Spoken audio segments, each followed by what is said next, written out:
Good day, ma'am. I'm Princess Joy A. Grospe from 3CRI A1-11, and this is my report in midterm laboratory exercises about DNA analysis. For this topic, we have two lesson objectives. First is explain the importance of DNA analysis. And second, enumerate the steps in DNA analysis. So let's start with the DNA or the deoxyribonucleic acid. Ito ay present sa lahat ng living organisms as the main constituents ng chromosomes. Ang DNA ay made of molecules na tinatawag na nucleotides. Ito din ay isang hereditary materials in human and all the other organisms. Ang DNA ay made up of 4 chemical base: the adenine, guanine, cytosine, and the thymine. While in DNA analysis, it is the interpretation of genetic sequence at ito rin ay ginagamit in wide variety purposes.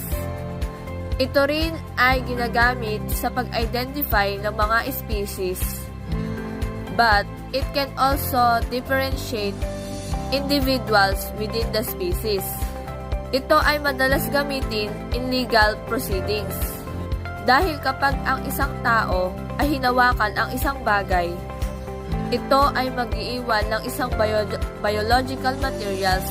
For example is the fingerprint. So let's talk about on how it used to solve crimes. First is kapag ang suspect ay identified, ikukumpara ang sample ng suspect DNAs sa evidence na nakuha sa crime scene. Second is kapag hindi naman identified ang suspect, yung biological evidence sa crime scene ay ikukumpara sa offender DNA profiles para mahanap ang perpetrator. So, let's move on with the steps in DNA analysis. First is the isolation of the DNA from the evidence sample that contains the unknown origin. Then isolate the DNA from sample. For example, is the blood from the other individual. Second is the processing of the DNA para ma-obtain ang test results. Third is the determination of the variation of the DNA test results. And for the last, the comparison and the interpretation of the result from the unknown and known samples para malaman na ang known individual ay hindi ang source or other is the vice versa. And for the last part of the topic, we have the types of DNA evidence analysis. First is the polymerase chain reaction. Ito ay ang copying process para ma-replicate ang isang DNA region sa isang test tube. And for the repeating and copying process, ang isang small number ng DNA ay pwedeng dumami up to billion in several hours. Second is the short tandem repeats. Ito naman ay ang nag-evaluate sa specific regions na nakita sa DNA. And the third is the Y chromosomes. Ang target nito ay only for male fraction and biological sample.